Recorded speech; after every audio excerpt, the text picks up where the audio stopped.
Amaziah was 25 years old when he became king, and he reigned in Jerusalem 29 years. His mother's name was Jehoiadan. She was from Jerusalem. He did what was right in the eyes of the Lord, but not wholeheartedly. After the kingdom was firmly in his control, he executed the officials who had murdered his father the king. Yet he did not put their children to death, but acted in accordance with what is written in the law in the book of Moses, where the Lord commanded, "Parents shall not be put to death for their children, nor children be put to death for their parents. Each will die for their own sin." Amaziah called the people of Judah together and assigned them according to their families to commanders of thousands and commanders of hundreds for all Judah and Benjamin.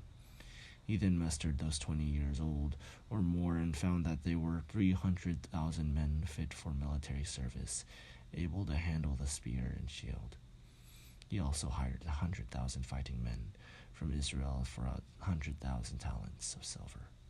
But a man of God came to him and said, "Your Majesty, these troops from Israel must not march with you, for the Lord is not with Israel, not with any of the people of Ephraim.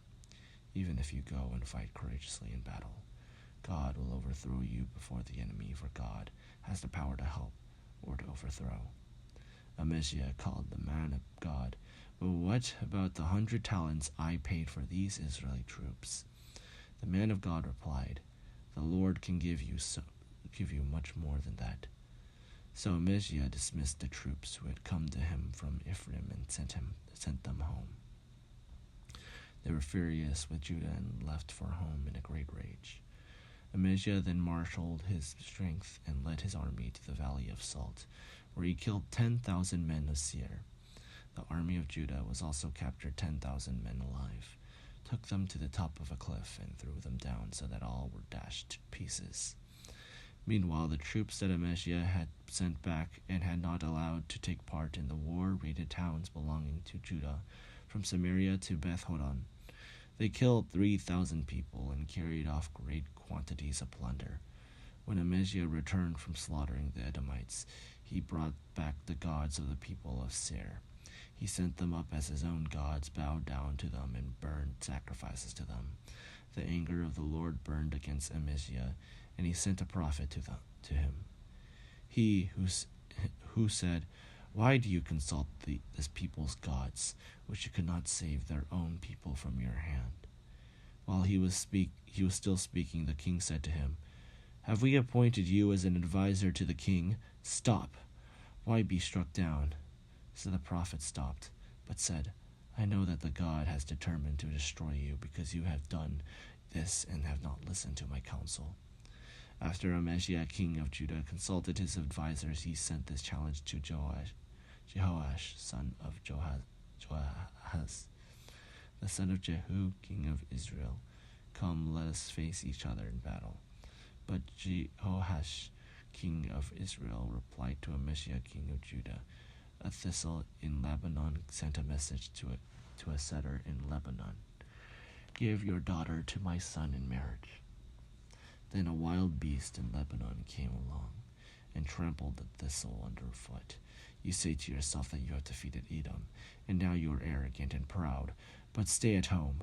Why ask for trouble and cause your own downfall and that of Judah also? Amaziah, however, would not listen, for God so worked that he might deliver them into the hands of Joash, because they sought the gods of Edom. So Joash, king of Israel, attacked. He and Amaziah, king of Judah, faced each other at Beth Shemesh. In Judah was routed by Israel, and every man fled to his home.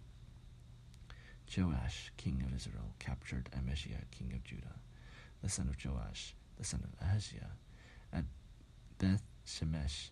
Then Joash brought him to Jerusalem and broke down the wall of Jerusalem from the Ephraim gate to the corner gate, a section about 400 cubits long.